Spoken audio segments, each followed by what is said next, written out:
You're listening to The Rick Smith Show, where working people come to talk. So I got to tell you, out of all of this Epstein stuff, the fact that Larry Summers' names is at the very top of it, and some of the horrible stuff that's come out about Larry Summers, I got to tell you, if anything positive comes out of any of this, it's going to be that. Just maybe we could get him gone. One of the biggest albatrosses around the neck of the Democratic Party. The reason a lot of things don't get done because of policies pushed by that guy. And my next guest actually wrote a piece back, well over a decade ago. Larry Summers and the Secret Endgame Memo was written by Greg Palast for Vice Magazine. That's why I've asked my good friend Greg Palast to come share some thoughts. Greg, thanks for taking time for us. You're very welcome. In fact, I can't wait to dig in on Larry. So, yeah. Are we surprised by what we read? Are we surprised by what our eyes are showing us? I just want to make sure that those of you who were born after 1965 know who Larry Summers is. He was listen to this resume: president of Harvard, U.S. Secretary of the Treasury under Bill Clinton. He was head of Obama's Economic Council, and he was the chief economist for the World Bank.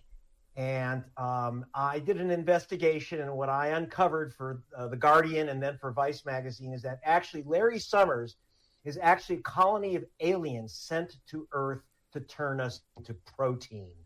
And here's what I mean by that. And so what you were talking about is for Vice Mag. So he had all these hotshot positions, but what he's really known for is turning the Democratic Party into the economic right wing. He was Mr. Deregulation. He's the one who talked Bill Clinton into this third way mess where he said we now need to deregulate the banks. How did that work out in the mortgage market? And he was for the bailouts, the big man behind the bailouts when the economy collapsed in 2008 because of his framing and creating the deregulation of the banking system. Right. He's the guy who ended Glass-Steagall. He was the guy who really pushed for that. Now, Glass-Steagall is what divides investment banks, which is the gambling side of banks, and versus the place where your money's supposed to be held safe. And Larry Summers said, you can dip into the safe money, which, by the way, is guaranteed by you and me and the U.S. government, by the taxpayers, and go gamble with it. And they did. And they blew it. They had the worst weekend in Vegas ever recorded with nearly, are you ready? $4 trillion in losses that the U.S. government picked up. And no, not the U.S. government. You and me. You and me. Yeah. When I say the government. Like, who is the government? Despite what Trump says, the government is you and me. The other thing is, so he was also about to be appointed by Obama as head of the Federal Reserve. And I'm proud to say that working with Senator Sherrod Brown, who was head of the Banking Committee in the Senate from Ohio, that we were able to kill off little Larry's venture into the Federal Reserve. God forbid he got that job. Now, one of the reasons, there's two reasons he didn't get it. One, you should know something about him. He's a sexist a-hole, okay? One of the reasons he's in the Epstein files is that he was telling Larry. Now, remember, Larry Summers is married to a Harvard professor. He's a Harvard professor. His wife's a Harvard professor. But in the meantime, he was mentoring a British Chinese woman who was from the London School of Economics. And he was really trying to doing everything he could to get into her pants. And he's telling this to Epstein.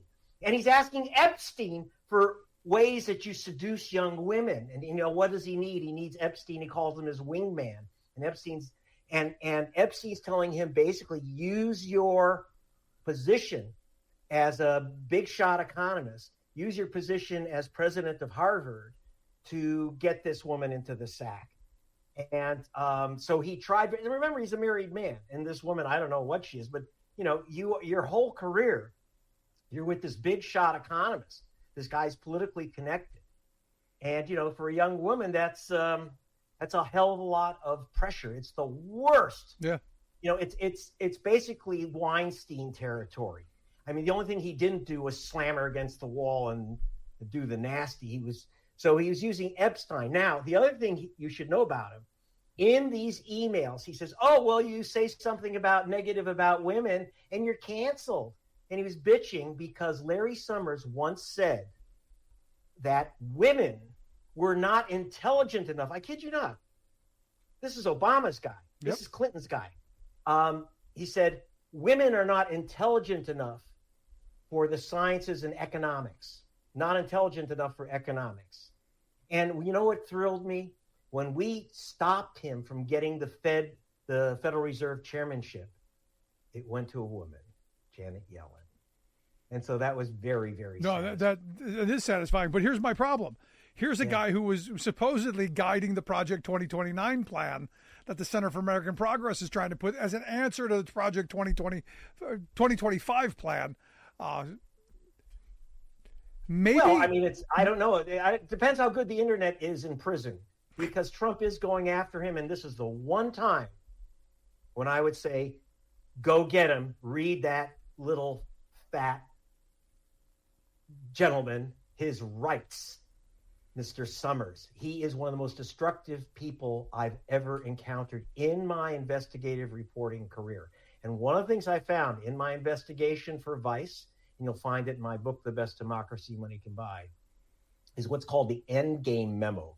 And this is what Sherrod Brown also used to sink him. He had a secret memo that he sent to little Timmy Geithner, who became, by the way, when Summers tried to get the Secretary of Treasury job back, but there's no way he could get confirmed. So they put in his little protege, Timmy Geithner, another dangerous man. And he put in Timmy Geithner. But before that, in 1997, Summers and Geithner were sending emails back and forth. It's worse than the Epstein files, because this is not trying to screw one woman. It's screwing all of us. And that memo, the endgame memo, said, here's the endgame in the World Trade Organization secret meetings. And the memo, he said, okay, what we're going to do is, the way we're going to deregulate banks in the United States is that we are going to deregulate banks in the United States, is that we're going to force the deregulation of banks through the World Trade Organization. This is one of the most vicious globalization memos ever written. And he said, okay, we're going to do this secretly, but what you have to do is, here's the names of 6 of the biggest bankers in America. Here's their private phone numbers. And it was Goldman Sachs, Merrill Lynch, Bank of America, Citibank, Chase Manhattan, and I can't remember the 6th member of the crime syndicate. So, and what they were going to do is force all the other countries who want to sign trade agreements with the U.S. Where do you think Trump learned this stuff? The trade agreements with the U.S. And in order to have a trading agreement with the U.S., you want to sell us bananas, Ecuador? Well, you're going to have to deregulate your banks. And once you deregulate all the banks in Switzerland and Ecuador and Mexico, England, then obviously the American domino will finally fall. And even though we'd spent, from Franklin Roosevelt on, we had a very tightly regulated banking system until this clown came along and deregulated first the rest of the world through this secret memo. And by the way, I didn't realize when I published the memo that those numbers were still live. Some people actually called the then head of Goldman Sachs. Good. And said, "Oh, Greg Palast gave me your number." It's like, that I didn't mean to dox anyone. I couldn't believe that they still had those numbers live after I got up my hands on the memo. No, and that's good, because here's the thing, and this is where when I talk about neoliberalism, I'm talking about Larry Summers. He is the poster child. He's the one, the biggest purveyor of it, and the Democratic Party marched along. So maybe now, if anything positive comes out of these Epstein files or out of these emails or any of this, maybe cleansing ourselves of the Larry Summers, Bill Clinton wing of the party and going back to some democratic principles? Maybe a good thing if you can find a silver lining? Well, I'm hoping that at the minimum, Harvard fires him. I mean, he was literally using his position as a mentor and as president of the university to try to pressure a young woman into bed with him. And he's using Epstein as his wing. He calls him his wingman. And Epstein's telling him, well, here's how you do this. And you move in on her and you put a little pressure on her. And, you know, she understands where her career is going. Da, da, da, da, da. I mean, it's sick. It's sick. It's sick. It kind of sounds like another guy, who, there were some tapes of him saying kind of the same thing, only a little more aggressively. Yeah, well, this is one of the problems we have, is that these guys think that they are above the law, they're above morality. Yeah. Larry Summers when he was at the World Bank, he created something called restructuring. And what that was, literally massive poverty. You think that Trump started this stuff with cutting off health care, cutting off food stamps? Larry Summers actually ordered nation after nation. I got all these, just so you know, I got like about 500 pages of inside memoranda and documents from the World Bank, inside confidential stuff. And I shared it with some presidents. I shared it with the president of Ecuador. I shared it with I shared it with Hugo Chavez of Venezuela. This is what they're doing to your economies. They want to eat you for lunch and spit you out, and required privatizations of their water companies, their electric companies, everything. And people literally were starving in the streets because of what Larry Summers did to these nations, especially in Latin America. It was horrific. And I exposed this guy both. By the way, I went also to, for BBC television, I went to Ecuador and showed these documents that Larry Summers had secretly signed with finance ministers. Argentina, same thing. And I mean, the guy is he is brutal. He's sexist. He is a predator, and he's a predator against women. And I can't believe his wife puts up with this stuff. Yeah, no, but here's the question. Here's the question that I have then. Do you think this is going to be a moment where we maybe take this, and especially as Democrats, because look, I don't expect the Republicans to take anything that comes out of this and do anything in a way that's going to be constructive. This is all going to be used to weaponize and to divide us even further. Is this an opportunity for Democrats to go, look, do we really want these people at the front of the We better dump these guys over the sides. I mean, we're talking about Larry Summers and that whole gangster gang.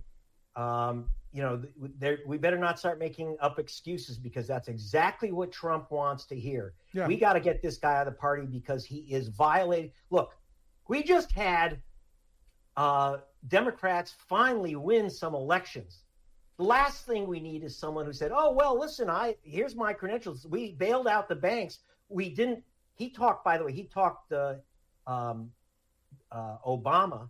He talked Obama out of having a moratorium on foreclosures of homes. 5 million people lost their homes under Obama. So if you think Trump is bad, he hasn't taken away 5 million homes yet. He's not anywhere close to the damage that Obama did to our economy. And that was all at the direction of Larry Summers, who he thought was a genius, and tried to put him as head of the Federal Reserve Board. Yeah. We'd all be eating out of garbage cans. No, and this is where I'm hoping that not just the Larry Summers, but the Larry Summers policies and all of that came with it.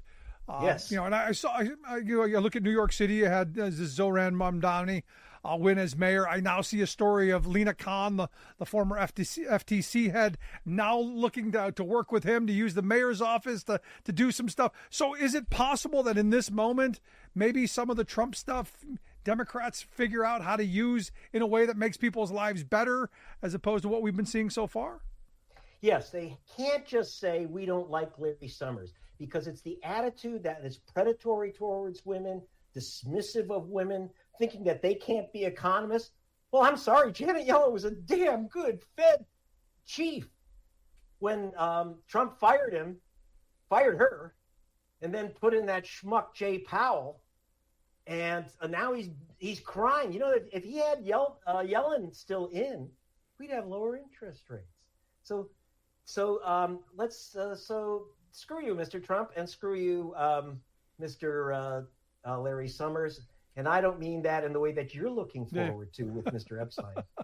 So let me last line of question I've got for you then, because obviously everyone's paying attention to this. It is the laser pointer that we the cats are running after. Anything in here that surprises you? Anything in here that you find interesting? Anything that, because I'll be honest, interesting, yes. Because look, I knew he was a creep, but sure, this was a new level of creepery. Asking Epstein this is after he's convicted of raping young women. He's after the conviction. He's asking advice from Epstein on how you get these chicks into bed. What? Are you kidding? It is what he did is actually a crime. What Larry Summers did is actually a crime. You cannot use your position to try to get sexual favors from someone who works for you. When that is actually a crime. Ask Mr. Weinstein. You don't actually have to go all the way with them. And if Harvard keeps him on, shame on you, Harvard. After how many things has this man done? And you keep him on? What? Because he gets you invited to Bill Clinton's parties on Epstein's jet? Yeah. What? Are you surprised that Clinton wasn't on the island? It's one of the, I'll be honest, it's one of the things that was kind of surprising to me. Because you know what? I think Bill Clinton sometimes is smarter than people think. Yeah. But Larry Summers, he's and also, by the way, he's financially creepy. He got involved in these peer-to-peer loan sharking deals. I mean, the consumer, we've just lost the consumer product, the Consumer Finance Protection Board. Yeah. And exactly the stuff he was doing is what the board was trying to stop. Just loan sharking through the internet. And Summers made like $5 million off this. And, I got to tell you, Joe Stiglitz, who won the Nobel Prize, who was head of Clinton's Council of Economic Advisors, when he said he was sitting around with Clinton and Larry Summers, and they were talking policy, and Larry Summers kept saying, and Robert Rubin was there too, kept saying, well, what will Goldman think about this? What will Goldman think about this? And finally, Joe Stiglitz, Nobel Prize-winning economist, said, why do we care what Goldman Sachs thinks about our policies? Why are we asking them to approve our policies? They literally gave Goldman veto power. That's Larry Summers. That's Larry Summers. So for me, the minimum out of this, as you pointed out, Harvard gets rid of him, and the rest of the Democratic establishment gets him away from any response. You got to be a pariah. If I were any Democrat, I would make sure that I'm in no room where I could have a picture taken with that little schmuck. I'm telling you. I got it. Dangerous. Me and the FCC very happy you held your tongue there. But Greg, as always, I appreciate the time. The website, gregpalast.com, highly suggested.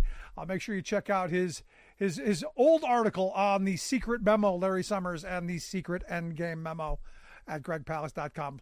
Greg, thanks so much, man. Appreciate it. You're very welcome, Rick. Thanks. Our good friend, Greg Palast. Again, gregpalast.com. Check out the website. Got to take a quick break. Right back. Want to hear your thoughts? Email me, rick@thericksmithshow.com. Is this the purge moment? And will Democrats listen? Back after this.